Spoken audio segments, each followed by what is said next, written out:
Bismillahirrahmanirrahim.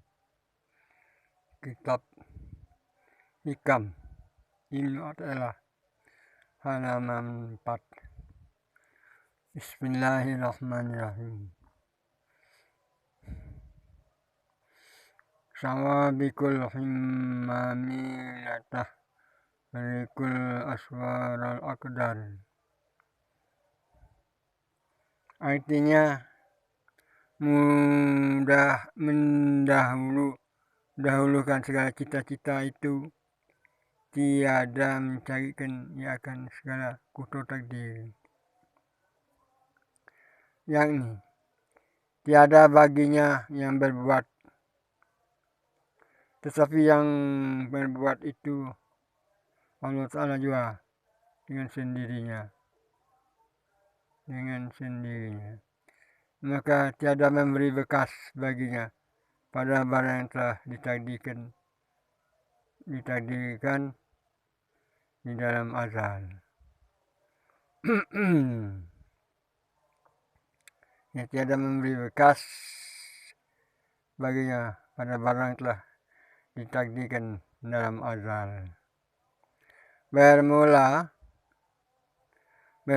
himmah itu yaitu kuat nafsu berbuat dalam wujud. Kuat nafsu berbuat dalam wujud dengan izin Allah Ta'ala. Dan menamai orang yang ahli sufi akan dia himmah seperti yang ada diri pada wali, kuat yakin. Dan daripada orang yang bertapa, daripada kuat nafsu, dan daripada orang yang ahli i'anah, daripada jahatnya, dan dari dua orang ahli sihir, daripada tipu dayanya. Dan adalah himmah itu atas dua bagi, satu kibriyah dan kedua sawiriyah. Maka yang sawiriyah itu yaitu takluk hati pada sesuatu yang dicita padanya. Dan yang kibriyah itu yaitu ittisal hati pada Allah yang tiada infisal. Dan apabila tiada iradat daripada Allah yang mendahului bagi hamba itu, niscaya tiada memberi manfaat amal itu akan dia.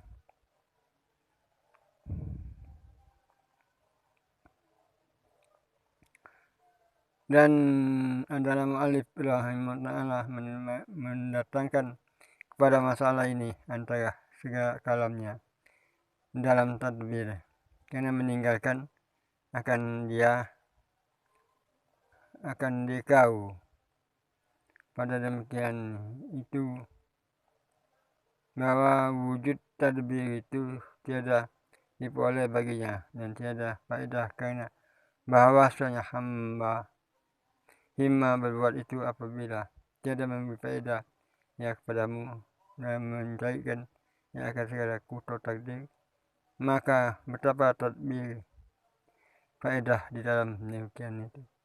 Tiada tadbir dan tiada faedah dalamnya, dan karena demikian itu katam alif.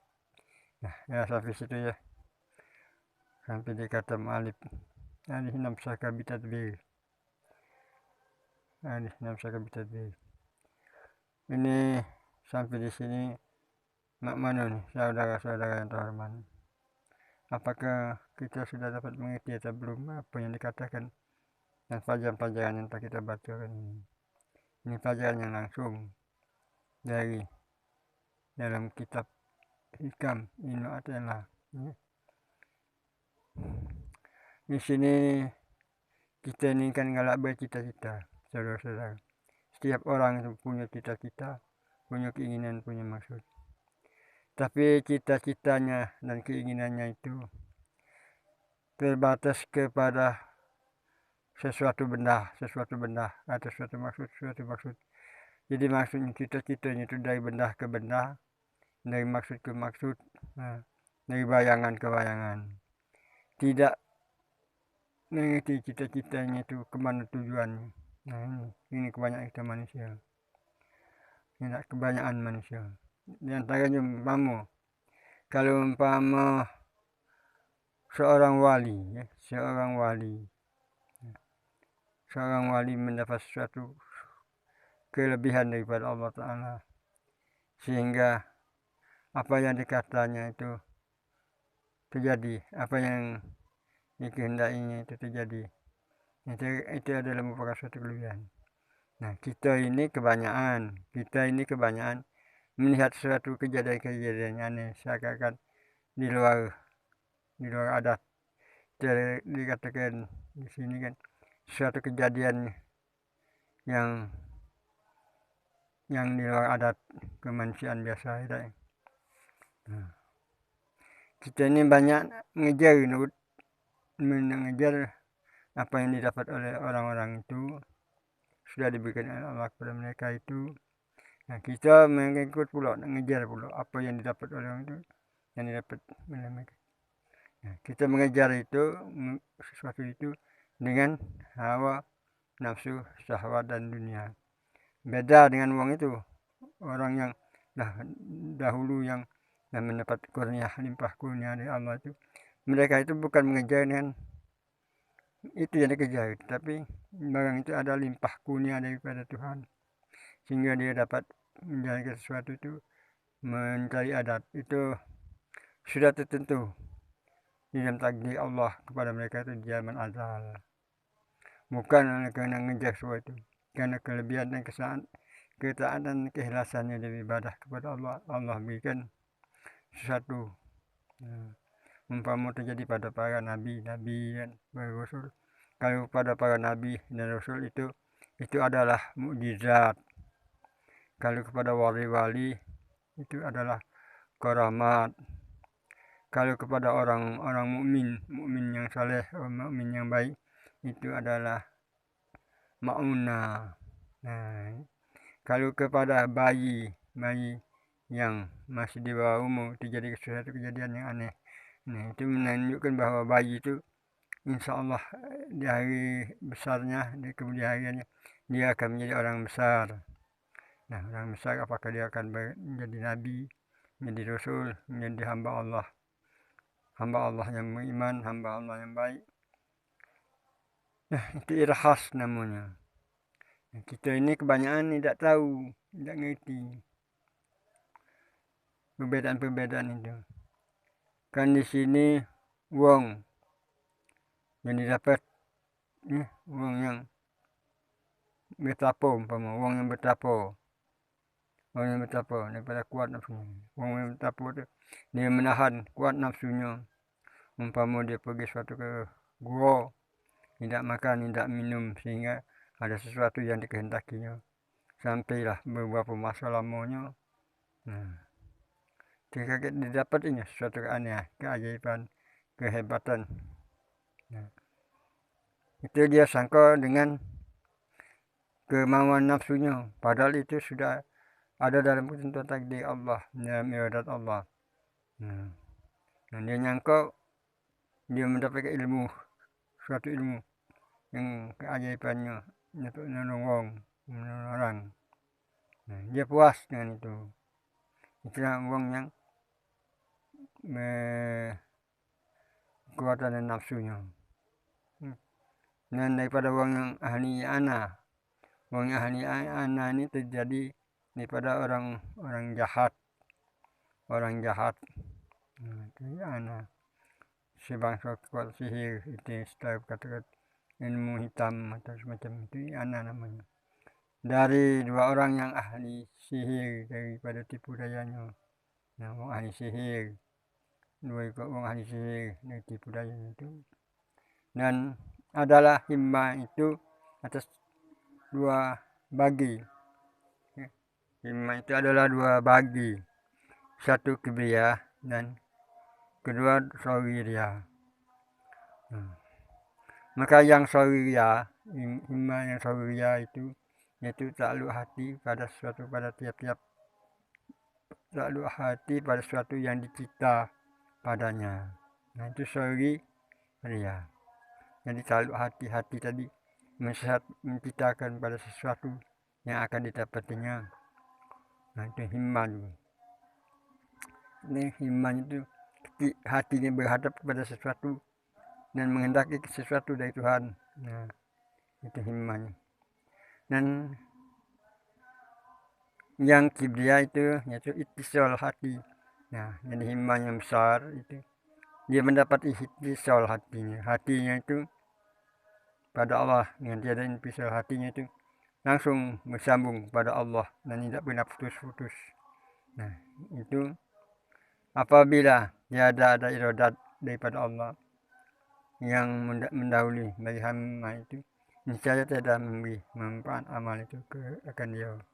Jadi segalanya itu tidak didahului dengan iradat Allah. Iradat itu kan, iradat Allah itu kehendak Allah. Gitu nih. Segalanya sudah didahului dengan iradat Allah. Kalau belajar macam ini, kalau tidak dengan iradat Allah tidak akan terjadi. Kan kita tuh belajar, ada guru, ada murid, ada kitab.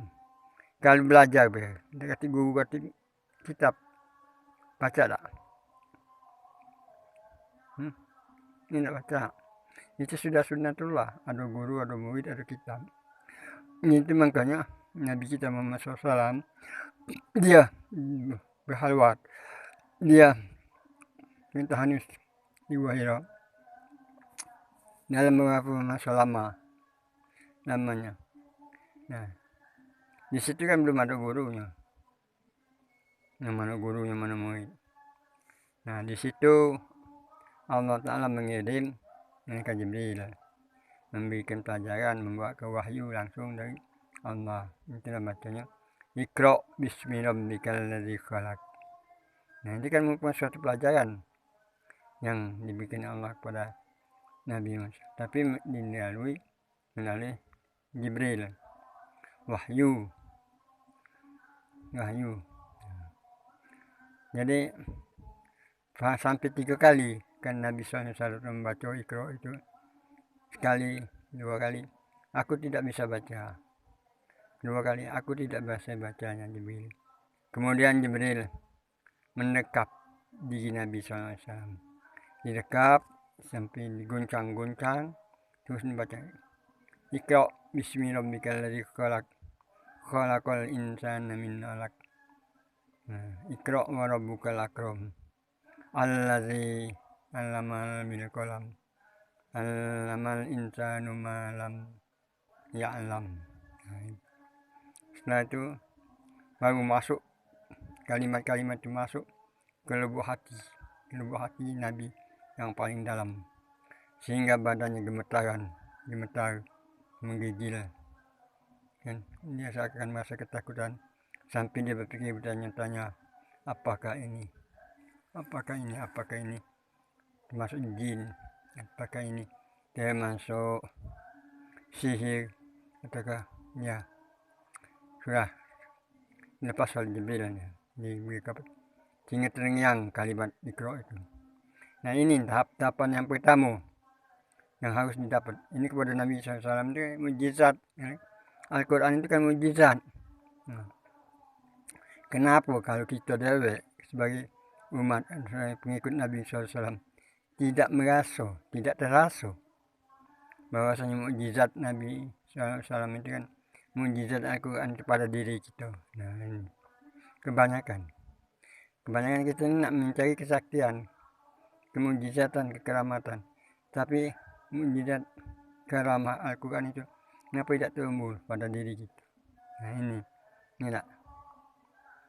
Kan Nabi pertama kali dia menerima ayat itu, setelah dia mengerti, keluar dia dari Gua Hira. Sewaktu dia keluar dari Gua Hira itu, badan tempoyangan dengan badan gemetar kan, menggigil, rasa demam gitu. Sehingga waktu dia keluar, tengok ada 3 suara,